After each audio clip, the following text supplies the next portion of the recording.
Assalomu alaykum aziz kuzatuvchilar. Bugun sizlar bilan yana bir sayt bilan tanishamiz. Demak, boshlang'ich sinf o'quvchilari uchun matematika darsi, ona tili darslarida qiziqarli tarqatmalar tayyorlashni ko'rib chiqamiz. Buning uchun biz Child Develop saytiga kiramiz. Buning uchun bizga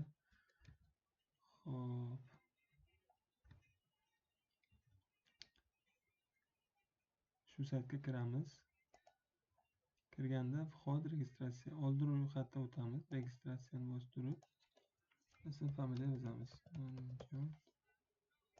Misol uchun gmail kiritamiz, parol kiritamiz. Misol uchun xohlagan parolni kiritib turib registratsiya desak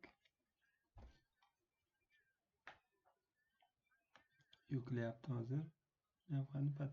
Demak, pochtamizni tasdiqlashimiz kerak. Pochtamizga xat keladi. Bu yerda mana Здравствуйте, для подтверждения регистрации на сайте развития ребенка пройти по ссылке. Demak, tasdiqlash uchun shu havola orqali o'ting deyapti. O'tamiz.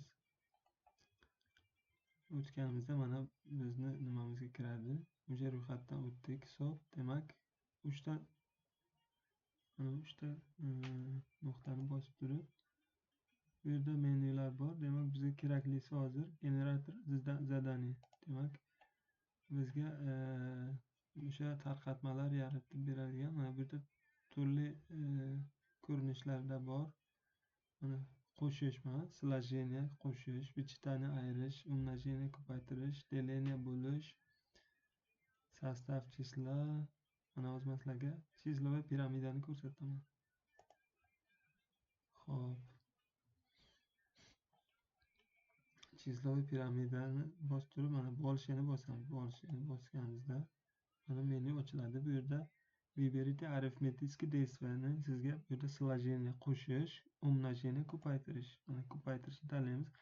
Qaysi sonlar qatnashgan, ya'ni числа в пределах 10 raqami ichida deyapti yoki 100 gacha bo'lgan sonlar qatnashsin deyapti va 1000 gacha bo'lgan sonlar qatnashsin. Sinfga aytaylik, birinchi sinfga misol uchun 10 sonlar ichida yoki yuqori sinflarga 1000 gacha bo'lgan sonlar ichida tuzib beradi bu yerda. Xo'p, выберите количество чисел основания piramida. Demak, bu yerda 3 qator bo'lsinmi deyapti mana bu yerda. 1 2 3 4 qator-ku. 3 bo'lsa 3 qator, 4 bo'lsa demak qiyinchilik darajasi oshib boraveradi. Bu yerda ham выберите уровень сложности. Demak, qiyinlik darajasini tanlang deyapti. 2 ni bosgani mana sformirovat ni bosamiz. Ko'ryapsizmi? 3 qatorli bo'lsin deyapti. Mana 3 ga 3 piramida bo'lyapti. Qiyinlik darajasi 2 bo'lyapti. Demak, qiyinlik darajasini xohlagancha 4 desak, mana qiyinlik darajasi 4 ko'rinishaveradi mana. Bitta son ko'rinadi, qolganlarini topish kerak. Biz o'z sizlar bilan bir qiyinlik darajasini ko'rib chiqamiz. Mana sformirovat qilamiz. Demak, biz ko'paytirishni tanladik. Yana ham osonroq bo'lish uchun 10 sonlar ichida ko'rib chiqamiz sizlar bilan. Xo'p, bu yerda mana ko'rib turganingizdek demak, ko'paytirish qiyinlik darajasi 1. Buni skachatni bossak, bizga tayyor PDF qilib beradi mana. Buni skachat qilib olib turib, keyin printerdan chiqarib bolalarga bersak bo'ladi mana. Bolalar ism familiyasini yozadi. Числовая piramida, demak raqamli piramida. Xo'p, bu yerda nima deyapti? 4 kara 5 20 yozamiz bu yerga 20 ni. Xo'p, 5 kara 2 10. 10 ni ikkinchi doiraga yozamiz. Demak, 10 kara 20 200 bo'ladi. Xuddi shu tariqa ketaveradi. Bu yerda ikkinchi PDFda javoblari ham berilgan. Birinchisida demak misollar berilgan, ikkinchisida javoblari ham berilgan. Tekshirish uchun oson qilib berilgan. Buni skachat qilamiz bu yerdan.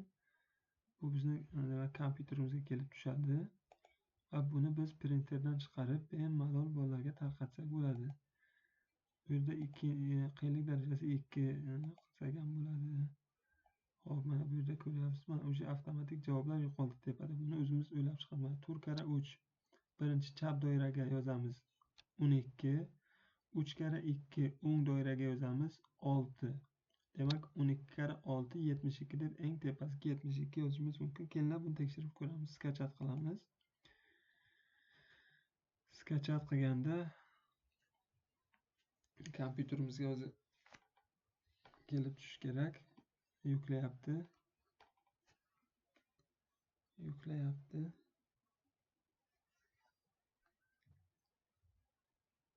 Nimagadir internet.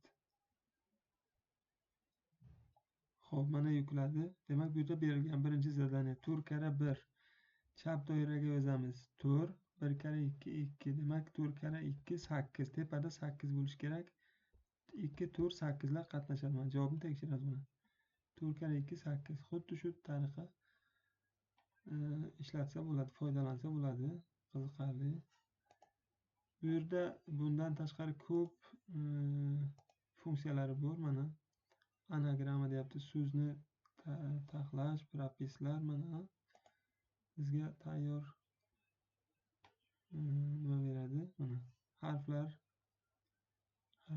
Напишите буква слова или словосочетание столбик. Bu yerga yozamiz. Misol uchun nima yozsak bo'ladi? Kitob. Sformirovat.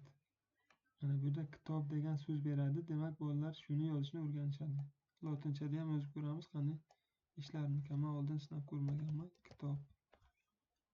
Sformirovat. Xo'p, bu yerda kitob uncha yaxshi chiqmas ekan. Maktab. Ko'ramiz. Maktab. Oxirgisini o'qimayapti lekin nimagadir.